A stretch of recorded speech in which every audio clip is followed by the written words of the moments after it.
Hello future professionals, कैसे हो आप लोग? आई होप पढ़ाई अच्छी चल रही है एंड येट हम दूसरे सेशन में आ गए with concepts through questions. And आज के हमारे क्वेश्चन अगेन पार्टनरशिप से है। मैंने आपको बताया था कि हमारा पार्टनरशिप चलेगा। आज पार्टनरशिप का लास्ट है, कल से हम कंपनीज एक्ट करने वाले हैं, ठीक है। और बिफोर आई स्टार्ट, आपको पता है कि आपको आंसर देना है। ये क्वेश्चन को लेने का एक बहुत डिफरेंट मोटिव था। मुझे बहुत सारे मैसेजेस आए बहुत सारे स्टूडेंट्स के कि मैम ये टॉपिक बहुत कंफ्यूजिंग है, प्लीज इसको एक्सप्लेन कर दीजिए। एंड सिर्फ उसी मोटिव से मैंने ये टॉपिक उठाया है। दैट्स द रीजन ये क्वेश्चन मैंने पिक किया है कि आज हम इसको डिस्कस करेंगे, क्योंकि मेरा मोटिव इसके पीछे इस टॉपिक को डिस्कस करना है। तो क्वेश्चन को देखते हैं। क्वेश्चन का आंसर समझ में आ जाएगा, बट मुझे टॉपिक डिस्कस करना है, इसके लिए मैंने ये क्वेश्चन को पिक किया है। तो क्वेश्चन को देखते हैं। PQ&R form partnership agreement to operate motor buses along specific routes for a duration of 12 years. After operating the buses for 4 years, it was observed that the business incurred losses each year.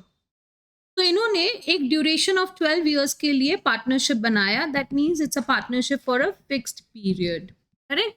It's a partnership for a fixed period, right? So यहाँ पे partnership एक fix period के लिए बना है।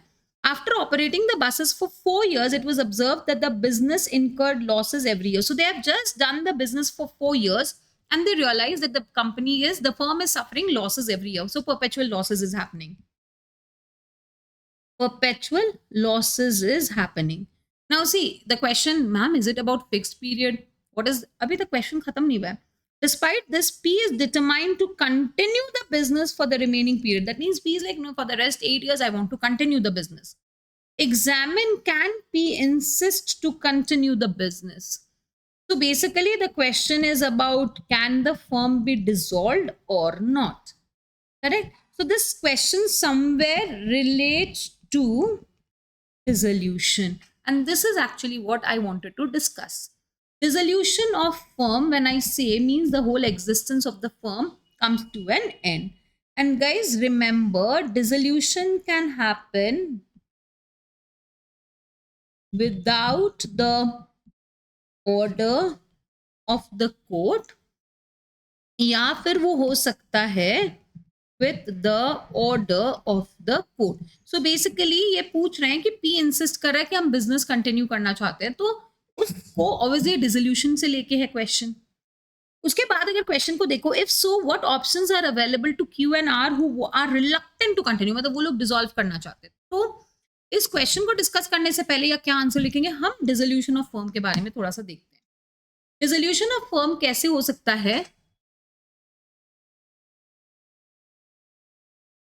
तो what do we mean by without the order of the court? इसका मतलब क्या होता है? इसका मतलब होता है कि कोर्ट इंटरफेयर नहीं करता है डिसोल्यूशन में। इसका मतलब पार्टनर्स खुद डिसाइड करके फर्म को डिसॉल्व करते हैं। ये कब कब होता है? ये हो सकता है पहला, बाय अग्रीमेंट। ये बाय अग्रीमेंट क्या है? लेट अस से हमारे 10 पार्टनर्स हैं और हमने ये प्रपोजल रखा कि फर्म को डिसॉल्व कर लो, एंड वहां पे बाकी पार्टनर्स ने, सबने, ऑल 10 अग्रीड कि हाँ हमको फर्म डिसॉल्व करना है, तो बाकी सबके कंसेंट से ये फर्म डिसॉल्व होगी। दूसरा है on the happening of certain contingencies. इसका मतलब क्या? लेट अस से हमने फर्म एक पीरियड के लिए बनाया, वो पीरियड खत्म हो गया। हमने फर्म एक पर्पस के लिए बनाया, वो पर्पस अटेन हो गया। हमने हमारे पार्टनर, एक पार्टनर की डेथ हो गई, एक पार्टनर इंसॉल्वेंट हो गया, या सबको छोड़ के एक ही बचा, बाकी सबको की डेथ हो गई, या सब एक को छोड़ के बाकी सब इंसॉल्वेंट हो गए। तो इन सारे 6 केसेस में हैपनिंग ऑफ कंटिंजेंसीज में फर्म डिसॉल्व हो गया। बट इसमें भी प्लीज अंडरस्टैंड, लेट अस से हमारा फर्म टाइम के लिए बना, टाइम ओवर हो गया, क्या हम कंटिन्यू कर सकते हैं? हाँ। हमारा फर्म पर्पस के लिए बना, पर्पस ओवर हो गया, हम कंटिन्यू कर सकते हैं? हाँ। एक पार्टनर की डेथ, 10 पार्टनर है, एक की डेथ हो गई, कंटिन्यू कर सकते हैं? हाँ। 10 पार्टनर्स है, एक इंसॉल्वेंट हो गया, कंटिन्यू कर सकते हैं? हाँ। लेकिन इमेजिन करो, अगर हमारे 10 पार्टनर्स है एंड एक को छोड़ के सबकी डेथ हो गई, या एक को छोड़ के सब इंसॉल्वेंट हो गए, तब क्या हम कंटिन्यू कर सकते हैं? नहीं। तो ये लास्ट वाला 2 केसेस कि एक को छोड़ के सब की डेथ या सब इंसॉल्वेंट हो गए, इन दोनों केसेस में कंपलसरी है कि डिसॉल्व करना ही पड़ेगा। बाकी केसेस में कंपलसरी नहीं है, हम कंटिन्यू भी कर सकते हैं। एंड द थर्ड पॉइंट इसमें आता है बाय नोटिस। तो अगर मेरा पार्टनरशिप एट विल है, तो मैं किसी भी पार्टनर कोई भी पार्टनर किसी भी टाइम पे नोटिस देके या तो फर्म को डिसॉल्व कर सकता है या खुद भी रिटायर कर सकता है। अब with the order of the court, ये जो with the order of the court है, इसमें बेसिकली क्या हो रहा है कि कोर्ट एक ऑर्डर पास कर रहा है कि इस फर्म को डिसॉल्व कर दो। अब प्लीज समझो, ये कोर्ट ऑर्डर कब पास करेगा?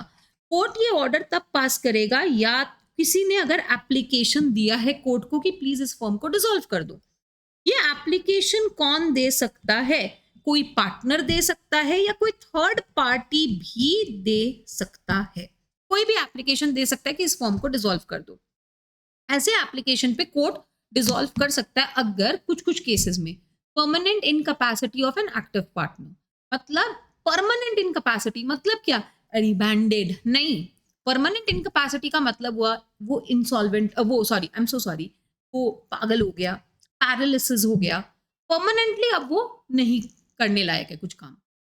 एक्टिव पार्टनर, इसका मतलब स्लीपिंग पार्टनर अगर परमानेंटली इनकैपेसिटेट हुआ, कोई जरूरी नहीं है मैं फर्म को डिसॉल्व करूंगी, बट अगर एक्टिव हुआ तो हम फर्म को डिसॉल्व करेंगे। ठीक है मैम, बट मेरे 5 एक्टिव पार्टनर है, एक हुआ है तो क्यों डिसॉल्व करना फर्म को? प्लीज अंडरस्टैंड, अगर मेरे 5 पार्टनर्स है, एक इनकैपेसिटेट हुआ है तो डिसॉल्व नहीं करना है, बट अगर हम कोर्ट में अप्लाई करेंगे तो कोर्ट डिसॉल्व कर देगा। बिजनेस इलीगल हो गया या पार्टनरशिप इलीगल एसोसिएशन हो गया।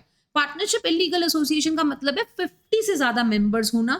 बिजनेस इलीगल होने का मतलब है कि जो चीज हम काम कर रहे हैं वो इलीगल हो गया। अब इसमें 2 चीज है, हम एक ही बिजनेस कर रहे हैं वो इलीगल हो गया, फर्म को डिसॉल्व कर दो। हम 4 बिजनेस कर रहे हैं, एक इलीगल हो गया तो उस बिजनेस को डिसॉल्व कर दो, फर्म कंटिन्यू कर। उसके बाद में फर्म कंटिन्यूअस लॉसेस में जा रहा है, एक पार्टनर बार बार सिर्फ कंसिस्टेंटली कॉन्ट्रैक्ट्स को ब्रीच कर रहा है, या फिर हमारा एक कोई पार्टनर मिसकंडक्ट किया, या फिर डेडलॉक आ गया मैनेजमेंट में। लेट्स से 10 पार्टनर्स है इक्वली डिवाइडेड, अगर 5 बोलेंगे हाँ, 5 ना बोलेंगे, वो कुछ भी हो जाए, 5 अगर हाँ बोले तो 5 ना ही बोलेंगे। तो उस केस में अगर 5 लोग बोलते हैं कि डिसॉल्व करो तो बाकी 5 बोलेंगे नहीं करेंगे, तो डेडलॉक इन मैनेजमेंट। एक को छोड़ के सबकी डेथ हो गई, इसको फर्म डिसॉल्व कर देना चाहिए था बट इसने नहीं किया, तो क्या हम कोर्ट में जाके बोल सकते हैं कि भाई इस फर्म को डिसॉल्व कर दो? बिल्कुल। एक को छोड़ के एक्सेप्ट 1 ऑल आर डेड और इंसॉल्वेंट, एक को छोड़ के सबकी डेथ या सबको इंसॉल्वेंट हो गए। या इसके अपार्ट अगर कोर्ट को और भी कोई ग्राउंड्स लगे जिसपे फर्म को डिसॉल्व किया जा सकता है, कोर्ट उस पे भी फर्म को डिसॉल्व कर सकती है। तो हमारा क्वेश्चन में आते हैं, हिंट्स लेते हैं क्वेश्चन के लिए कि हमको क्या क्या लिखना है। तो can P insist to continue the business? Yes.